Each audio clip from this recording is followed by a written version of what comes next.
నమస్తే welcome to Telugu one this is Divyasri. Mansoor Ali Khan Tamil Telugu ప్రేక్షకులకి సుపరిచితమైన నటుడు.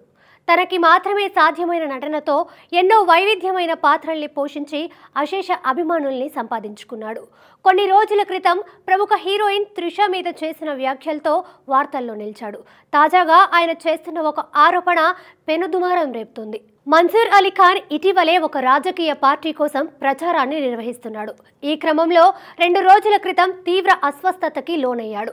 ఇప్పుడు ఈ విషయంపై ఒక సంచలన ఆరోపణ చేశాడు. తనకి ఎవరో జ్యూస్లో విషం ఇచ్చారని, గుడియాత్నం సంత నుంచి ఇంటికి వెళ్తుండగా కొంతమంది పళ్ల రసం ఇస్తే తాగానని, అది తాగిన కొద్దిసేపటికే గుండెలో నొప్పి వచ్చిందని చెప్పాడు. ప్రస్తుతం ఆయన హాస్పిటల్లో ట్రీట్మెంట్ తీసుకుంటున్నారు. మరి ముందు ముందు ఈ విషయం ఎలాంటి మలుపు తీసుకుంటుందో చూడాలి. మన్సూర్ 1990లో తమిళ చిత్ర రంగ ప్రవేశం చేశాడు.